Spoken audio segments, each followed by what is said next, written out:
Hi. So we're back. I was thinking as after we had our last conversation about perception, and I was just thinking what or how that occurs to me as a professional woman, both in my relationship with Jeffrey and with my family and in the workplace and with clients. So, what I said to Jeff as we finished, I said, wow, perception, or I should say the distinction of perception is a very powerful thing, meaning that kind of just in conversations with people, um, life will occur just kind of as it is, or the conversation will just occur like my perception of what Jeff is saying or what another person that I'm talking to is saying is the truth without the distinction of, oh, maybe what's upsetting me or what's triggering me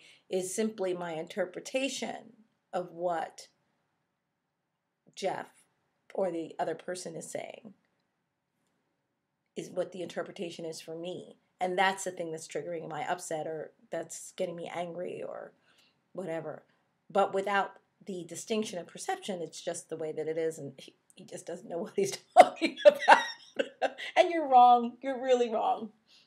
But certainly adding the distinction of perception to my awareness as I'm communicating with anyone is invaluable.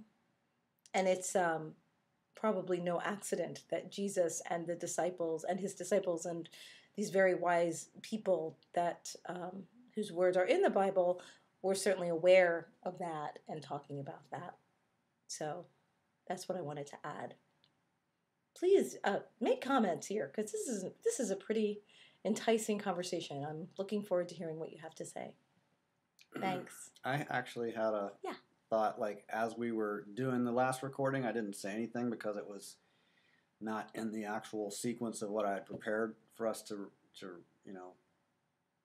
go step by step through. I wanted to maintain that sequence, but I thought in the context of marketing and professional communications, which is part of what I do as well as a big part of what Cara does, to be aware of my own response being a response to my perceptions, not to what actually happened, but I'm always responding to my perceptions and interpretations, and the same for other people. So if other people have one thing is somebody might say to me, well, I'm not interested in that.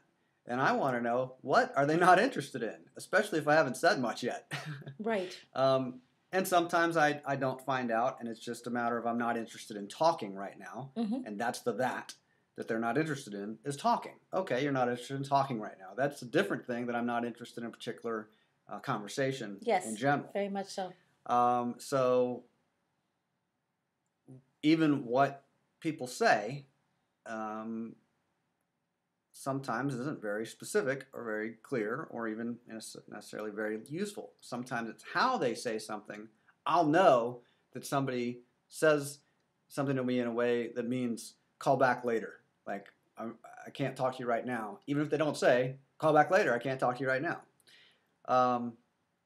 So anyway, that was one of my thoughts, is just to be aware ongoingly. As I talk about towards the latter part of the first half, before we get into the scriptures, being attentive to the process of perception, the process of interpretation, the constructing of language, and how all of that works. It's different from being responsive to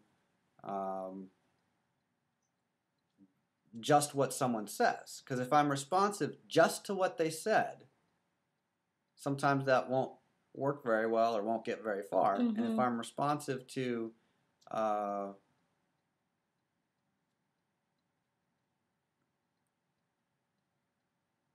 everything they said, let's say that, I'll put it this way. So let's say someone says to me no, or someone says to me yes. Well, if they say a bunch of things along with the yes or no, that's what they're actually saying yes or no to. So just to be, aware that when someone says no to something, they might not have actually received the communication of what I was inviting them to do, or what I was communicating. If I was just making a comment about, some historical sequence of events, maybe they missed something, and that's important. Simply to be attentive in effective communication, and by effective I mean producing perceptions and responses in other people. Okay. No. Change my mind about all that. I can't say that. I take that back. Anything that I just said that doesn't work for me, I'm taking back right now. Okay. All right, I just want to make that clear. Thank you again. Right. See that? She made a laugh. I'm to blame for that, and I apologize. I'm very sorry. It's all right. You forgive me for making you laugh? Yeah. Okay. She's gonna get me back later for that.